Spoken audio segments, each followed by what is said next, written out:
Okay दोस्तों, अब हम लोग थोड़े से इनफाइनाइट सिस्टम्स के बारे में देखते हैं।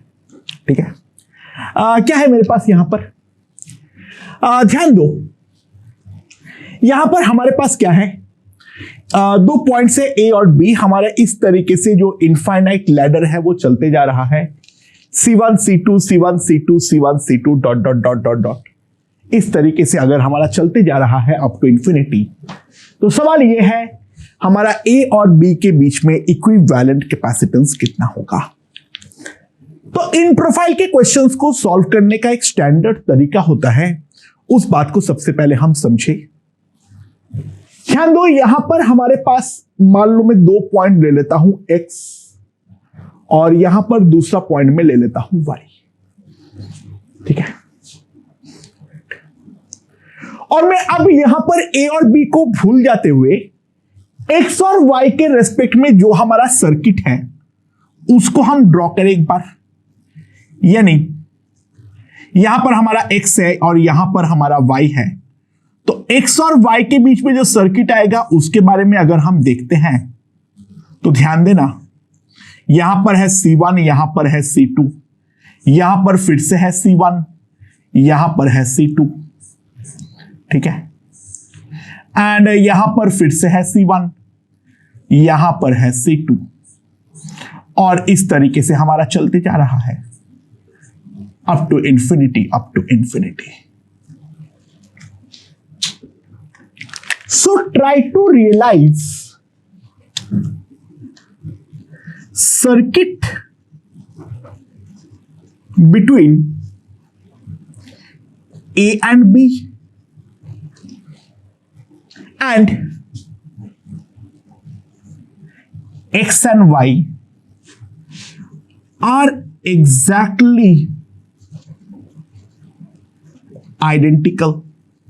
यार इंफिनिटी -1 तो इंफिनिटी होती है, एक हट जाने से कोई फर्क नहीं पड़ता है। जो सर्किट हमें ए और बी के बीच में दिख रहा है वही सर्किट तो हमारा एग्जैक्टली एक्स और वाई के बीच में भी दिख रहा है। तो हम डेफिनेटली एक चीज तो बोल सकते हैं, और वो क्या है, जो अगर ए और बी के बीच में इक्विवेलेंट कैपेसिटेंस सी बोलता हूं मैं, यानी मैं क्या बोलना चाह रहा हूं समझो, if equivalent capacitance between A and B is equals to C, तो सिंपल सी बात है, equivalent capacitance between X and Y भी तो हमारा C ही होने वाला है। तो अब मैं यहां पर सर्किट को ड्रॉ कर लेता हूं एक बार के लिए।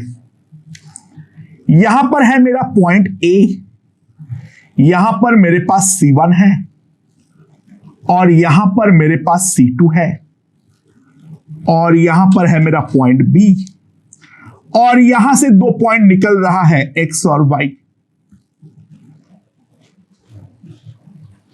एंड नाउ यहां पर मैं दोनों के बीच में एक कैपेसिटर पूरे को हटा के एक सी लगा सकता हूं, क्योंकि ये इक्विवेलेंट है तो ये पूरा सर्किट को डिस्टर्ब नहीं करेगा। यानी एक्स और वाई को पूरा भूल जाते हुए मैं इक्विवेलेंट कैपेसिटर से बोल सकता हूं that will be equals to C. And ध्यान देना, ये वाले सर्किट का भी जो इक्विवेलेंट कैपेसिटेंस होगा वो भी तो हमारा सी ही होने वाला है।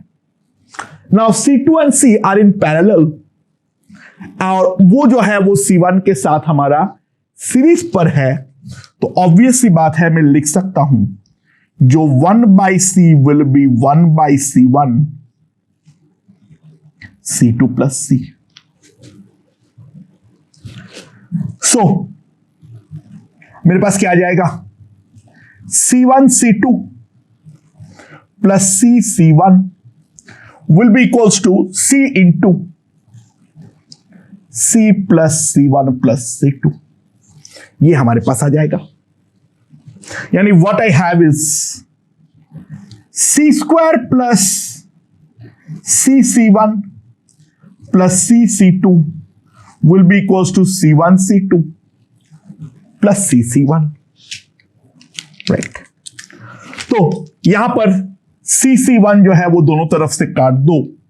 So what I have is C² plus C2 minus C1 will be 0। तो जो हमारा इक्विवेलेंट कैपेसिटेंस आएगा, obviously it can not be negative, minus B plus √B² plus 4AC divided by 2. So that will be the equivalent capacitance of the system, जो हम लोग यहां पर साफ साफ देख सकते हैं। ओके, अच्छा, और इनफाइनाइट सर्किट किस तरीके से आ सकता है?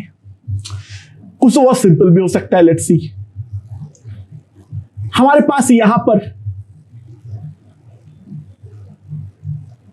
पहले एक C है, फिर अगले लाइन पे हमारा 2 C वाले कैपेसिटर है लाइक दिस, फिर अगले लाइन पे हमारे पास 3 C वाले कैपेसिटर है लाइक दिस, सबका C ही है।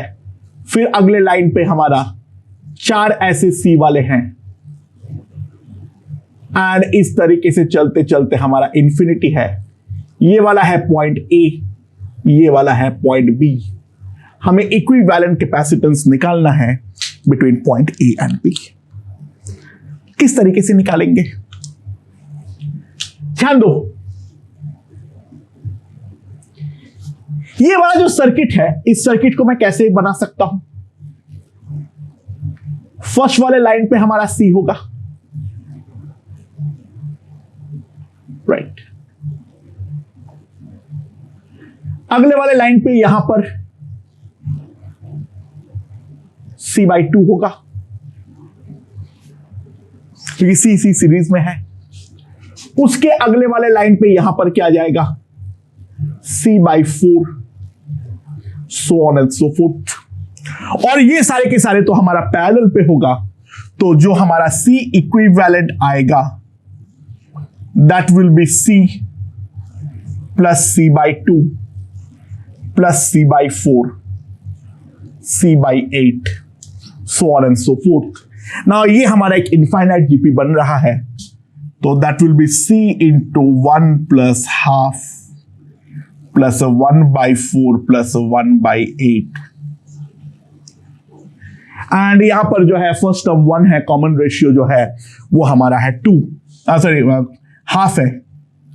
तो इसका हमारा सिंपली सम जो आ जाएगा, that will be equals to 2C। So that will be the value of C equivalent. अच्छा, या फिर इनफाइनाइट लैडर के मॉडिफिकेशंस आ सकता है। किस तरीके से? ध्यान दो, यहां पर सिमिलरली 2 पॉइंट है A और B। ये है C, ये है 2C, ठीक है ना। यहां पर है 2C, यहां पर है 4C, यहां पर अगला है 4C, यहां पर अगला है 8C, so on and so forth up to infinity। यानी हर एक स्टेप में जो है 2 टाइम्स हो रहा है, ऊपर वाला भी 2 टाइम्स हो रहा है, नीचे वाला भी 2 टाइम्स हो रहा है। तो सवाल यहां पर यह है, find C equivalent between A and B। Find the equivalent capacitance between A and B। तो ध्यान दो, यहां पर भी हमारा स्ट्रैटेजी तो सिंपल रहेगा। यहां पर हमारा X है और यहां पर हमारा Y है, यहां पर हमारा X है और यहां पर हमारा Y है। तो किस तरीके से होगा? ध्यान देना, जो हमारा X और Y के बीच में जो सर्किट आएगा वो क्या आएगा? यहां पर X है और यहां पर Y है। गौर से देखना एक बार के लिए, ये 2C है और यहां पर 4C है।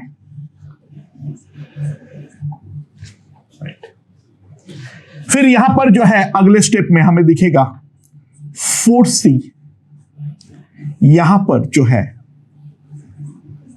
8C, और इस तरीके से चलता रहेगा। अगला स्टेप ड्रॉ करवाना चाहता हूं तो कर देता हूं, कोई फर्क नहीं पड़ता है। चलो दोनों में 3 3 दिख जाए,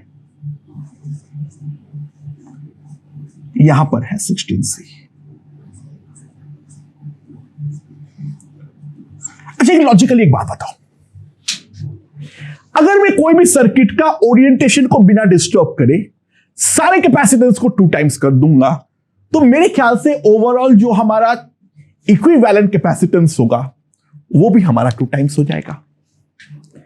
सो try to understand A B और एक्स वाई के बीच में जो सर्किट है, इस चीज के ऊपर अगर हम ध्यान दें तो एक्स और वाई के बीच का सर्किट जो है वो ए और बी के बीच का सर्किट का एग्जैक्टली 2 टाइम्स है, क्योंकि हर कैपेसिटेंस जो है वो हमारा 2 टाइम्स हुआ है। तो what we can simply write is, if C equivalent between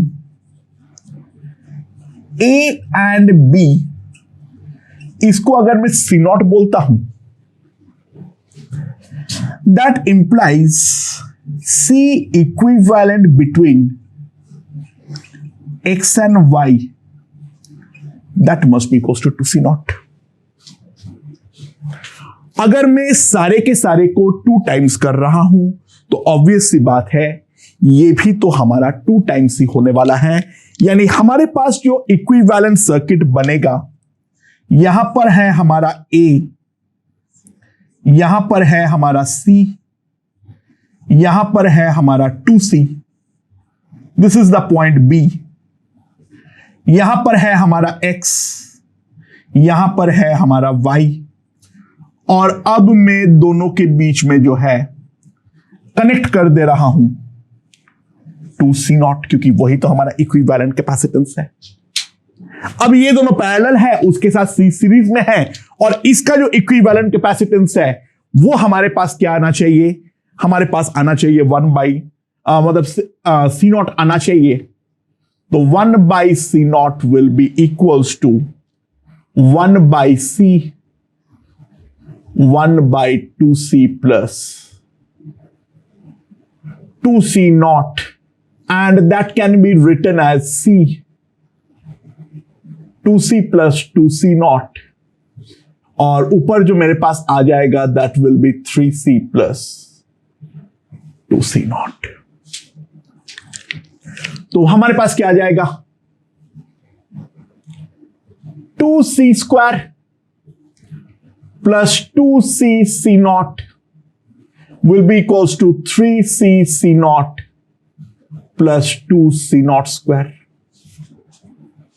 तो हमें C naught जो है वो तो निकालना है, तो 2C naught square plus C naught minus 2C square, that will be equals to 0।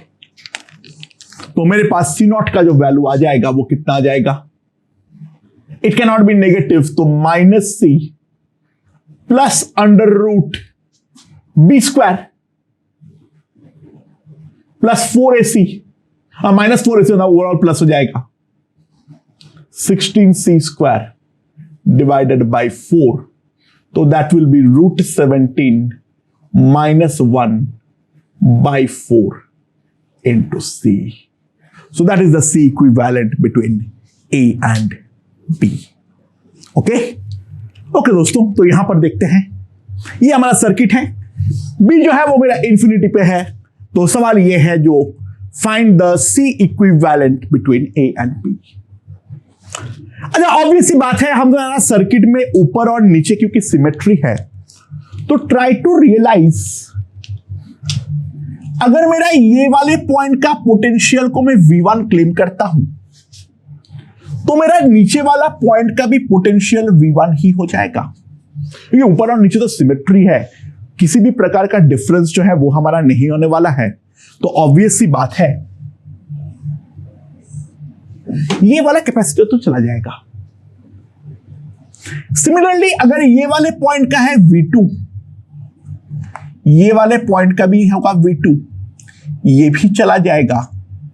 इस तरीके से हमारा बीच का जितने भी कैपेसिटर्स है वो सारे के सारे हमारा रिडंडेंट है, तो हमारा जो इसका इक्विवेलेंट सर्किट है वो मेरे पास क्या होगा, C। यहां पर इस तरीके से B पहुंचेगा, C, 2C, 4C, 8C, और इधर भी C, 2C, 4C, 8C, ये भी हमारा इन्फिनिटी तक जाएगा। तो ये तो हमारा सारे के सारे सीरीज पे है। तो यहां पर जो हमारे पास ये वाले लाइन पे जो 1/C1 आएगा वो कितना आ जाएगा, 1/C plus 1/2C plus 1/4C plus 1/8C। ये हमारा इनफाइनाइट जीपी है। तो 1/C कॉमन लेते हुए 1 प्लस हाफ प्लस 1/4, तो दैट विल बी 2/C, यानी C1 मेरे पास आ जाएगा C/2। मेरे पास C1 जो हो जाएगा that will come out to be equals to C/2। ठीक है, और ये ऊपर वाला लाइन का C1 है, नीचे वाला लाइन का भी C1 है, तो हमारे पास सिंपली जो C इक्विवेलेंट आएगा that will be C/2 plus C/2, that will be equals to C। Pretty simple and straightforward। दो ही टाइप का प्रोफाइल बनता है, या तो लैडर प्रोफाइल या तो ये वाला टाइप का प्रोफाइल जहां पे कुछ इनफाइनाइट जीपी वगैरह फंस जाए और हमारे लिए जिंदगी जो है वो आसान हो जाए, राइट? ओके, तो ये मेरा इनिशियल ओरिजिनल जो हमारा इनफाइनाइट लैडर सर्किट है वही है, और मैंने इन दोनों के बीच में जो है मैंने एक बैटरी कनेक्ट कर दिया हूं। तो बैटरी कनेक्ट कर देने पर मैंने देखा जो यहां पर A और B के बीच में जो पोटेंशियल डिफरेंस आ रहा है वो आ रहा है V0/2। अगले स्टेप में जो है वो मेरा V0/4। दैट्स प्रीटी लॉजिकल, क्योंकि ध्यान देना ये वाले पूरे सर्किट के लिए दिस इज द बैटरी। तो A और B के अबाउट जो सर्किट होगा उसके लिए इफेक्टिवली मुझे V0/2 का बैटरी हो जाएगा। तो अगले स्टेप में बाई सिमेट्री V0/4 ही आएगा। अगर ये दिया हुआ भी नहीं रहेगा तो भी तो हम बोल सकते हैं यहां पर अगले स्टेप में अगर VCD पूछेगा वो V0/4 ही होगा बाई सिमेट्री, क्योंकि ये वाले पार्ट ऑफ सर्किट यानी यहां से आगे करने पर V0 का बैटरी इन दोनों पॉइंट के बीच में V0/2 पे कन्वर्ट हो गया है। तो इफेक्टिवली इसको मैं भूल जाते हुए एक V0/2 का बैटरी मान सकता हूं। फर्क क्या पड़ता है, कुल मिला के तो पोटेंशियल डिफरेंस ही प्रोवाइड करना है। तो V0/2 का बैटरी जब अगले लेवल पे पहुंचेगा उसका आधा हो जाएगा, यानी V0/4 होगा, यानी वो दिया हुआ भी नहीं रहेगा तो भी हम उसको प्रेडिक्ट कर सकते हैं VCD will be V0/4, VEF will be V0/8, so on and so fourth चलता रहेगा। हमें निकालना है C1/C2 हमारा कितना है। बहुत से तरीका है। तो या तो पहले ये वाला क्वेश्चन को सॉल्व कर लो, हमारे पास C इक्विवेलेंट आ गया है। तो पहला तरीका ये है, जो C इक्विवेलेंट हमारे पास आ गया है कितना, √ C2 square plus 4 C1 C2 minus C2/2। तो चार्ज जो होगा Q, that Q will be V0 into C equivalent. और क्योंकि ये दोनों हमारा आपस में ऑब्वियस सी बात है, अगर हम ध्यान दें इस वाले पे चार्ज जो है वो हमारे पास उतना ही होगा, जो इसे चार्ज छोड़ा है तो इसके अक्रॉस तो हमारा उतना ही होगा। नाउ यहां से यहां का डिफरेंस जो है, यहां से यहां का डिफरेंस अगर V0/2 है तो यहां से यहां का डिफरेंस भी तो V0/2 ही होना पड़ेगा, दैट्स फॉर श्योर। तो हम एक चीज लिख सकते हैं, जो Q/C1 must be equals to V0/2। ये 400 C1 पे डेफिनेटली गया है, हाँ C2 पे डेफिनेटली नहीं गया है, वो तो हमारा डिस्ट्रीब्यूट हुआ है, आगे भी डिस्ट्रीब्यूट होगा, बट C1 पे तो चार्ज डेफिनेटली यही आएगा। एंड यहां से मैं एक चीज बोल सकता हूं, जो C1 पे चार्ज है हमारे पास, दैट C1 पे चार्ज हमारा Q है और C2 के अक्रॉस पोटेंशियल डिफरेंस अगर V0/2 आ रहा है तो टोटल हमारा इस लूप पे घूमते हुए V0 होना चाहिए। तो we can simply write it as Q/C1 will be equals to V0/2। So हमारे पास क्या लिख सकते हैं हम लोग, ध्यान देना यहां पर जो हमारा Q है that is V0 into C equivalent और जो Q है वो C1 इंटू V0/2 है। तो हम लोग एक चीज लिख सकते हैं, जो C इक्विवेलेंट होगा that will B C1/2 and ये अगर हमारे पास C1/2 है तो इन दोनों को अगर हम कंपेयर कर दे तो C1 प्लस C2 का whole square is equals to C2 square plus 4C1C2। ठीक है, तो यहां पे से काट दो, C2 स्क्वायर तो कट जाएगा तो हमारे पास आ जाएगा C1 square will be 2C1C2। C1 0 तो नहीं हो सकता है तो C1/C2 that must be equals to 2। ये एक तरीका हो सकता है, या तो नोडल एनालिसिस कर दो।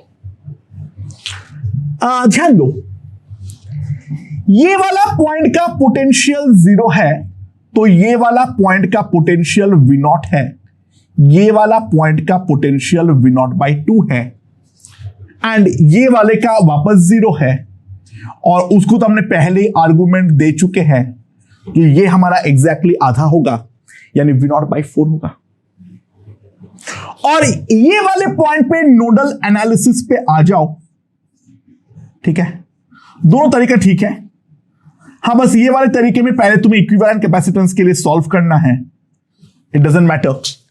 तो यहां पर जो है, यहां पर है मेरे पास V0, यहां पर है मेरे पास V0/2, यहां पर है मेरे पास 0 और यहां पर है V0/4।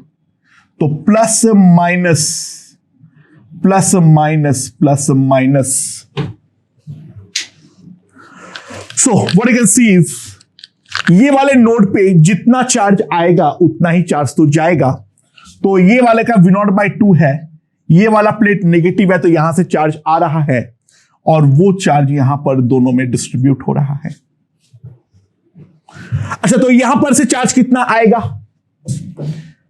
V0/2, V0 minus V0/2 into C1।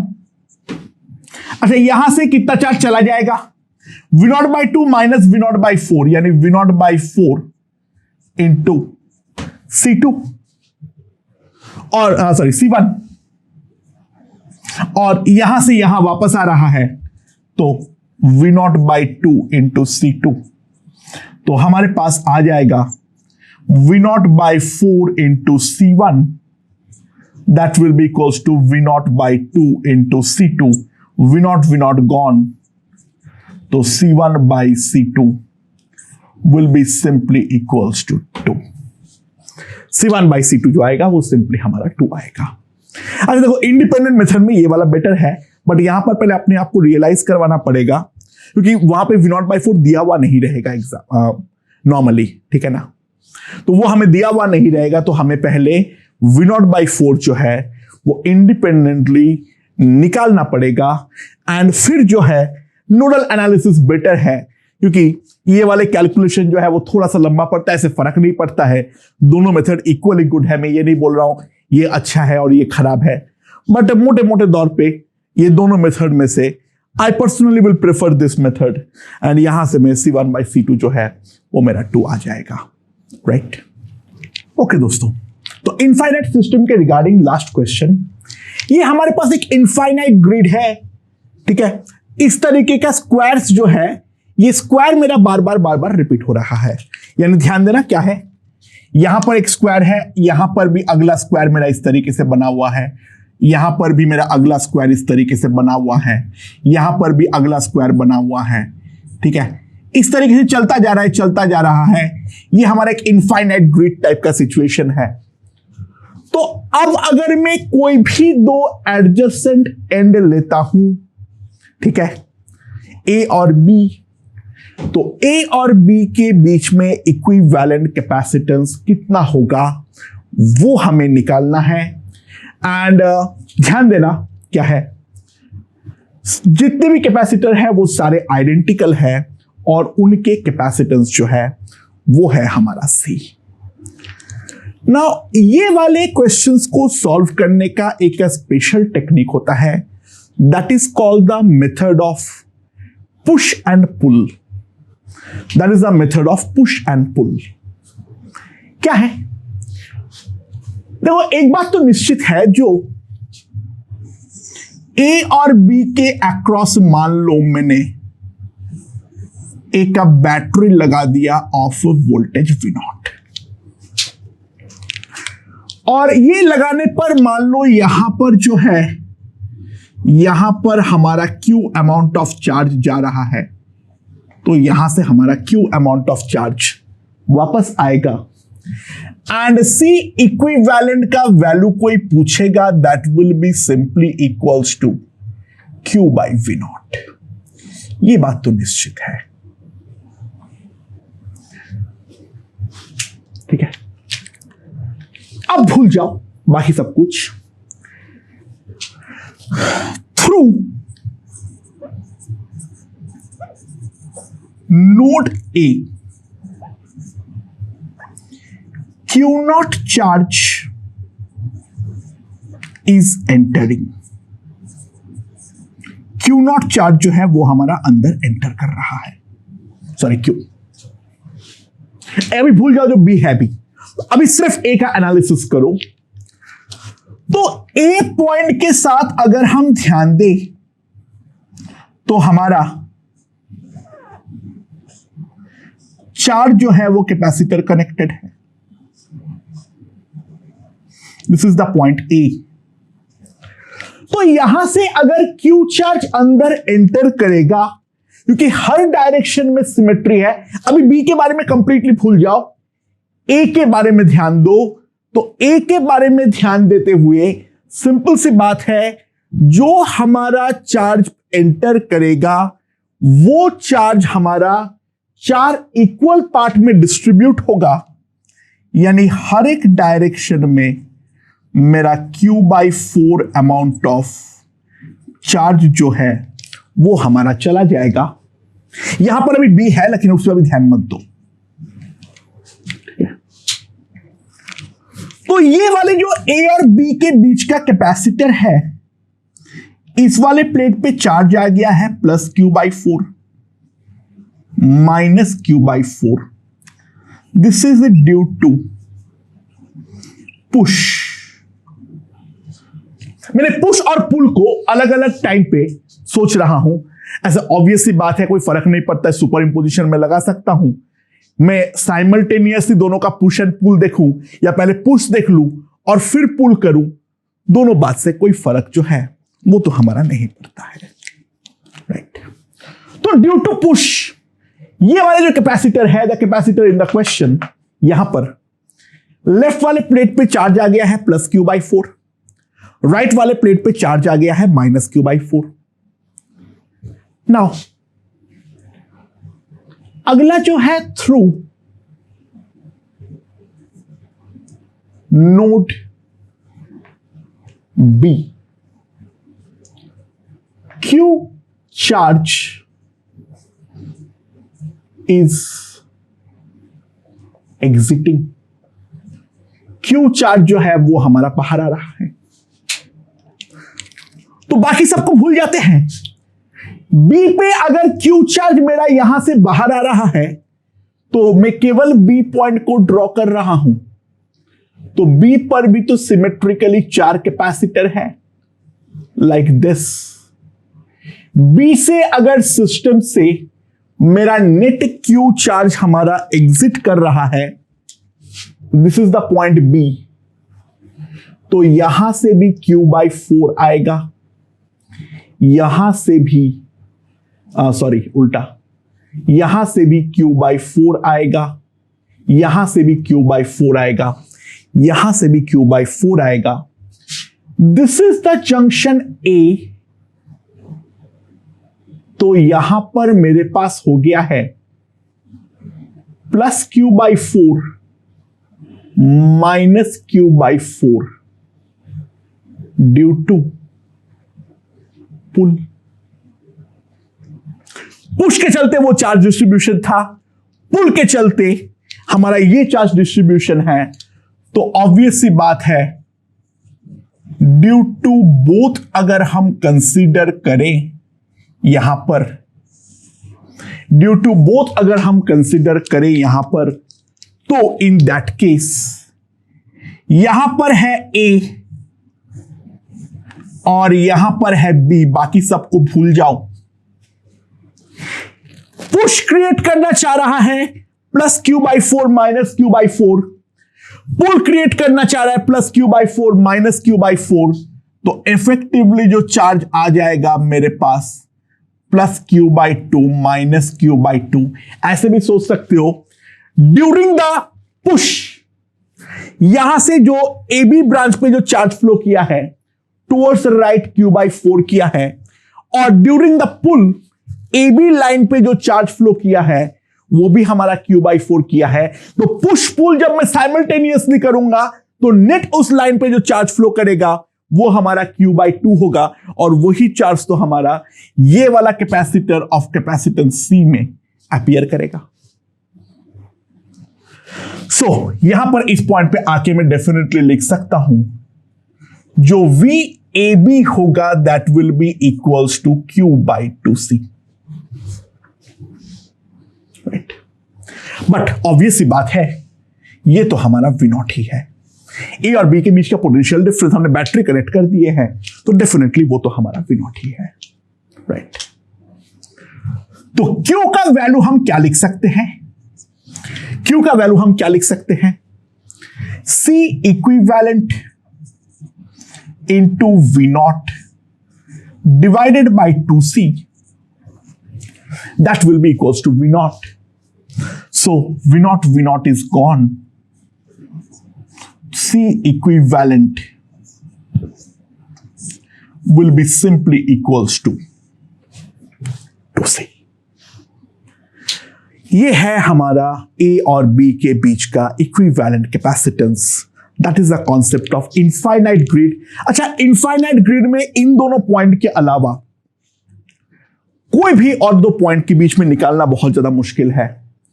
बहुत सारे जगहों पे सॉल्यूशन दिया हुआ है, लेकिन कुछ किया हुआ है, बट उन सारे सॉल्यूशंस में कुछ ना कुछ गलती है, वो मुझे मिली है।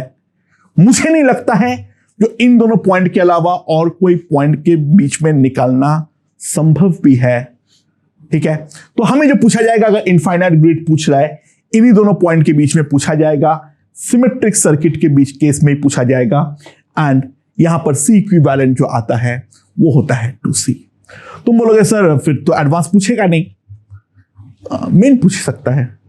मेन बहुत सारे ऐसे जो थोड़े नॉन ट्रिवियल डायरेक्ट क्वेश्चंस होते हैं वो दबा के पूछते हैं। मैं मानता हूं एडवांस में डायरेक्टली ये वाला क्वेश्चन आना थोड़ा मुश्किल है, बस इसका कॉन्सेप्ट थोड़ा इंपॉर्टेंट है। पुश एंड पुल आगे भी हम इस्तेमाल करेंगे, बट बाकी इनफाइनाइट सर्किट के रिगार्डिंग सारे एनालिसिस जो है वो हम लोग जो है वो यहां पर कंप्लीट कर चुके हैं। ओके।